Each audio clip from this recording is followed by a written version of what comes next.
அவங்க சின்ன பட்ஜெட்டில் கிராமத்தில் போய் ஒரு ஷூட் பண்ணிட்டு வந்தாங்க சார். 16 வயது நிலையோடைய பட்ஜெட் என்ன தெரியுமா? மண்வாசனோட பட்ஜெட் என்ன தெரியுமா? முதல் மரியாதையோட பட்ஜெட் என்ன தெரியுமா? கிழக்கு சிம்னியோட பட்ஜெட் தெரியுமா? அவங்க கொடுத்த சின்ன சின்ன பட்ஜெட்டில் அழகாக ப்ராஜெக்ட் 40 நாளில் முடிச்சுட்டு வந்தாங்க. சங்கர் மாதிரி ஆளுங்க பிளானிங்கே கிடையாது. நான் எவ்வளோ எடுப்பேன்னு எனக்கே தெரியாது, நான் என்ன எடுப்பேன்னு எனக்கே தெரியாது அப்படிங்கிற மாதிரி எடுக்கிறாங்க. என்ன பட்ஜெட் செலவழிக்க போகிறாங்கன்னு தெரியாது. ஒரு பாட்டுக்கு நான் 10 கோடி ரூபா வரைக்கும் செலவழிக்கிறாங்க. ஒரு படத்துக்கே செலவழிக்கிற காசை ஒரு பாட்டுக்கு செலவழிக்கிறாங்க. இப்போ கேம் சேஞ்சரே எடுத்துக்கங்க, அதனுடைய பாடல்களுக்கு மட்டும் எனக்கு தெரிஞ்சு ஒரு 60 கோடி 70 கோடி செலவழிச்சிருக்காக சொல்கிறாங்க. எந்த அளவுக்கு உண்மையான தகவல்னு எனக்கு தெரியல.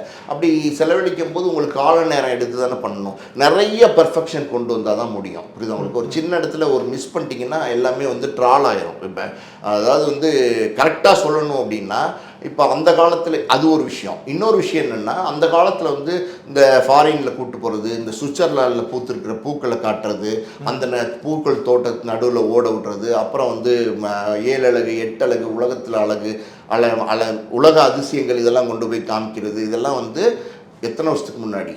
பல வருஷங்களுக்கு முன்னாடி, கிட்டத்தட்ட 28 25 வருஷத்துக்கு முன்னாடி மக்கள் பார்த்தாங்க. இன்னைக்கு மக்களோட நிலைமை அது இல்லை.